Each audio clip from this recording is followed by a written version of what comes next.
अपनी हार को देखकर आम आदमी पार्टी ने मैदान ही छोड़ दिया है। अब बीजेपी के लिए ट्रिपल इंजन की सरकार बनाने का रास्ता और भी साफ कर दिया है। आपको बता दें कि एमसीडी चुनाव के लिए आम आदमी पार्टी अपनी दावेदारी ही नहीं उतारेगी मैदान में। आपको बता दें कि आज नामांकन का आखिरी दिन था और आम आदमी पार्टी आज ऐलान कर देती है कि वो चुनाव ही नहीं लड़ेगी। क्या उसको हार का डर इतना सता रहा है कि पहले ही अपना हथियार डाल दिया है आम आदमी पार्टी वालों ने?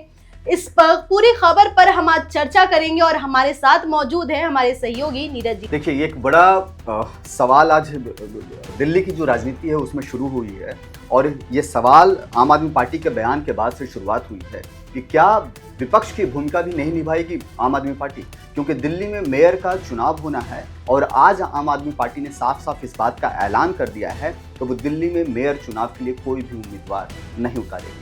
हम इस पर चर्चा करेंगे, लेकिन पहले वो बयान आपको सुनवाते हैं कि आम आदमी पार्टी की तरफ से क्या कहा गया। तो पहले उस बयान को सुनिए। तो हम लोगों ने एक फैसला किया है कि हम इस बार मेयर के चुनाव में आम आदमी पार्टी का उम्मीदवार खड़ा नहीं करेंगे।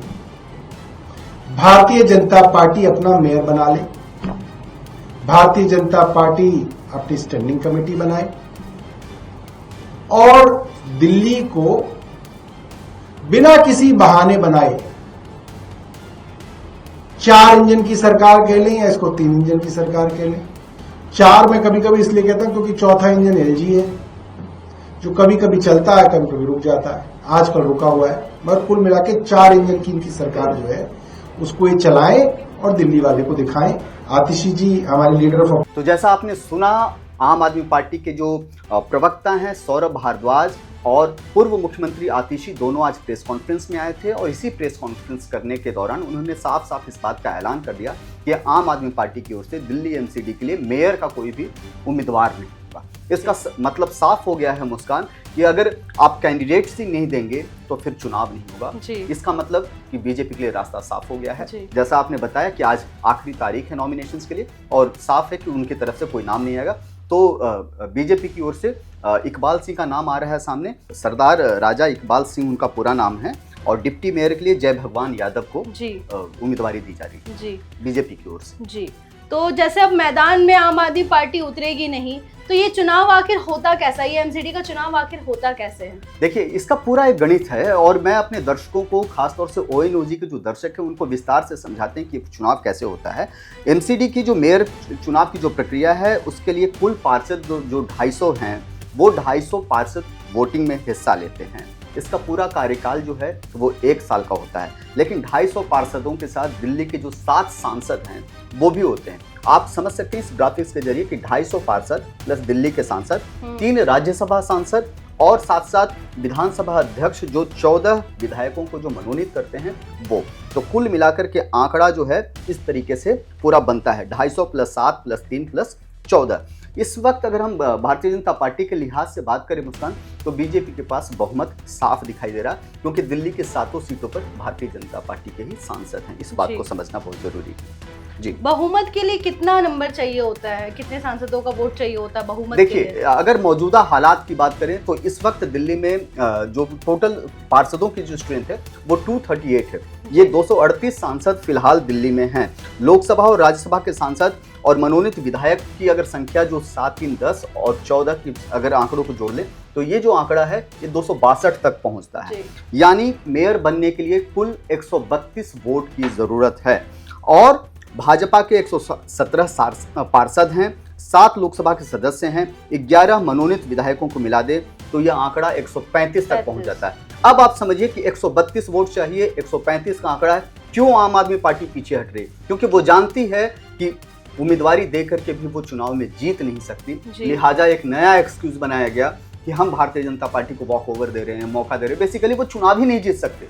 तो एक नया बहाना, नया तरीका ढूंढा गया कि कैसे हम अपने आप को शहादत शो करें और वो इल्जाम लगा रहे हैं कि अब दिल्ली में मेयर भी उनका होगा, राज्य में भी सरकार होगी, केंद्र में भी उनकी सरकार हो, तो ट्रिपल इंजन की सरकार होगी तो दिल्ली के विकास में वो बहुत काम करेंगे। जी नीरज जी, जैसे आपने बताया कि 132 वोट चाहिए बहुमत के लिए, और भाजपा के पास जो ऑलरेडी है कि वो 135 पे है, यानी कि ऑलरेडी वो 3 वोट से आगे है ऑलरेडी भाजपा। और अगर हम कांग्रेस की बात करें तो कांग्रेस का क्या हालचाल है? कांग्रेस बहुत दूर दूर तक इस लड़ाई में नहीं है, लिहाजा उस पर चर्चा करना भी बहुत मुनासिब नहीं होगा, क्योंकि अगर आप लड़ाई में ही नहीं है, एक भी विधायक कांग्रेस पार्टी के नहीं है, जिस तरह का हाल आपने देखा, पार्षद भी बहुत कम हैं उनके पास और सांसद 0 हैं, और लगातार वो 0 का जो आंकड़ा है कांग्रेस के साथ वो लगातार लगा हुआ है, चाहे वो विधानसभा का चुनाव हो, चाहे वो लोकसभा का चुनाव है। और जहां तक एमसीडी की बात है तो वहां भी उनका परफॉर्मेंस बहुत अच्छा नहीं रहा है, तो कांग्रेस की चर्चा करना भी बेकार। जी, जैसे आपने कहा कि कांग्रेस की चर्चा करना बेकार है क्योंकि उसके बहुत कम है, 7 या 8 नगर निगम पार्षद होंगे अगर कांग्रेस के। लेकिन ऐसा कहा जा रहा था कि हो सकता है कि कांग्रेस बैकआउट कर जाए, लेकिन अभी जो खबर सामने आ रही है कि आम आदमी पार्टी जो ऑलरेडी सत्ता में थी इतने टाइम से, वो बैकआउट कर रही है और बीजेपी को वॉकओवर दे रही है। तो क्या मतलब क्या सोच रहे होंगे, क्या पॉलिटिक्स चल रही है, क्या राजनीति? ये राजनीति का नया मिजाज है। आम आदमी पार्टी सोचती तो है, लेकिन वो जो जिस तरीके से सोचती है, तो ऐसा नहीं कि पब्लिक जो है, पब्लिक को नहीं पता है, दिल्ली की पब्लिक है और इसको सब कुछ पता है। कांग्रेस पार्टी के पास केवल 8 पार्षद, आम आदमी पार्टी दूर दूर तक अगर कांग्रेस को भी साथ में रख लेती है तब भी वो टक्कर नहीं दे पा रही है। लिहाजा उसने ये सोचा है कि ना हम उम्मीदवारी देंगे ना हम कुछ और करेंगे। तो जब उम्मीदवारी ही नहीं आप देंगे, तो जो आपका एक सवाल था कि विपक्ष की भूमिका कैसे निभाएंगे, ये बड़ा इंपॉर्टेंट क्वेश्चन है। तो विपक्ष की भूमिका ठीक है, हार में अगर आप चुनाव हार भी जाते हैं तो इससे कोई दिक्कत नहीं थी, लेकिन बेसिकली वो एक नैरेटिव सेट करना चाहते हैं, वो बताना चाहते हैं कि वो बीजेपी के लिए और दिल्ली की जनता के लिए खुद को शहीद कर रहे हैं। वो नहीं चाहते हैं कि किसी तरह का अड़चन है और दिल्ली में बीजेपी विकास करे। वो बेसिकली अपनी हार को भी जीत में तब्दील करना चाहते हैं, इस तरीके का शो कर रहे हैं। जी, जैसे आपने बोला कि वो खुद ही मतलब अपने आप को शहीद घोषित कर रहे हैं कि दिल्ली वालों के लिए हम कुछ भी कर सकते हैं, बीजेपी को हम वॉकओवर दे सकते हैं। लेकिन आपको बता दें कि आम आदमी पार्टी के 117 उनके पास वोट्स है, लेकिन इसके बावजूद वो चुनाव नहीं जीतना मतलब लड़ना चाहती है क्योंकि उसे डर सता रहा है। क्योंकि दिल्ली विधानसभा में हमने हाल देख लिया, हमने लोकसभा चुनाव में हाल देख लिया आम आदमी पार्टी का। अब उन्हें वो डर सता रहा है कि एमसीडी में भी उसकी थू ना हो जाए। बिल्कुल, और यही डर है, यही कारण है जिसके कारण से आम आदमी पार्टी ने अपने पैर पीछे खींच लिए हैं, अपना उम्मीदवार तक नहीं दे रहे हैं। लेकिन वो भूल जाते हैं वो कविता कि क्या हार में क्या जीत में किंचित नहीं भयभीत में, कर्तव्य पथ पर जो मिला ये भी सही वो भी सही। तो उनको प्रेरणा लेना होगा यहाँ से। अगर वो प्रेरणा यहाँ से नहीं लेंगे तो आगे उनकी जो राजनीति है वो बड़ी मुश्किल से होगी, बड़ी मुश्किलों भरी होगी, क्योंकि आसान नहीं होती है राजनीति। अगर आप कदम दर कदम ऐसे ही खींचते रहेंगे। आप याद कीजिए मुस्कान, मैं आपको उत्तर प्रदेश की जानकारी देना चाहता हूँ। उत्तर प्रदेश में कई बार मायावती ने यही काम किया कि कोई भी उपचुनाव वो नहीं लड़ती या बैक कर जाती हैं, और आज देखिए वो हाशिए पर पहुंच गई, लोकसभा में कोई सांसद तक नहीं बचा है। तो आप इससे अंदाजा लगाइए कि उनका हाल क्या है। राज्य में अगर यूपी में भी बात करें तो लगातार साल दर साल उनका वोट फीसदी भी कम हुआ है। तो इससे आप अंदाजा लगा सकते हैं कि चुनाव नहीं लड़ने का क्या नुकसान होता है। जी बिल्कुल, जैसे आपने बोला कि राजनीति की राह आसान नहीं होती है, वैसे ही आम आदमी पार्टी के लिए जो फिलहाल कुछ सालों पहले ये उभर रही थी ये पार्टी, और अचानक से ऐसा डाउनफॉल हुआ कि अब वो अपने पैरों पे खुद कुल्हाड़ी मारने पे आ गई कि वो चुनाव ही नहीं लड़ेंगे। तो इसका मतलब आप अपना बोरिया बिस्तर बंद करिए और फिर जाइए और किसी और को मौका दीजिए, और यही काम वो कर रही हैं।